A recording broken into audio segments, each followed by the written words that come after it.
нека да продължим с другите устройства, с които работим. Може би това устройство е най-ценното, макар че и другите работят също прекрасно, но това устройство в това цилиндрично тяло има свойството да прави строг фокус на малко разстояние. Докато френерите и PC-тата заливат сцената от по-малко разстояние, това устройство, пак повтарям, прави строг фокус на малко разстояние. В това цилиндрично тяло има ширина, вътре е монтирана лампата, рефлектора и тук е лещата. Тя не се вижда, защото имаме един филтър тук. Когато се даде интензитет, лампата светва, светлината се събира ефективно в рефлектора и се изпраща към лещата. Оттам нататък оператора може да фокусира, разфокусира и да прави окръжността по-голяма или по-малка с ирисното устройство.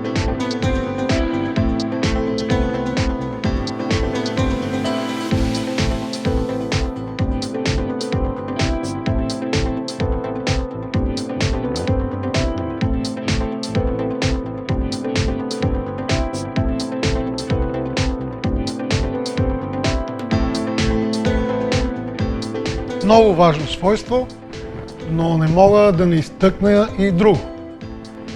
Профилното устройство, профилният прожектор притежава така наречените метални ножове. Също много ценно свойство. Ето, за това става въпрос. Тоест, това е ирис. Тоест, какво значи това? Дават задача на осветител да освети едно знаме. Както знаем, отгоре от чигата, отдолу, той е правоъгъл. Насочваме прожектора, обаче контура е кръгъл, окръжност. И от знамето отстрани се появяват едни полукръгове. За да го направим професионално, очертаваме с тези два ножа, както е контура на знамето, хоп, и добиваме профила на знамето, контура на знамето. Това е по-хоризонтално. Същото затваряме контура и с вертикалните ножове. Този горния, този е долния. И се получава едно професионално осветяване на даден предмет или даден реквизит. Разбира се, има различни профилни устройства.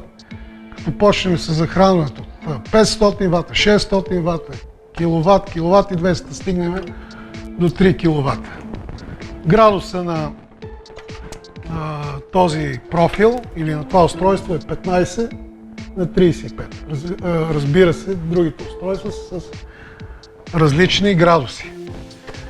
Същото нещо искам да кажа и за профилното устройство. То се е доказало във времето, в настоящето. Аз съм сигурен, че ще работи за напред в бъдещето много.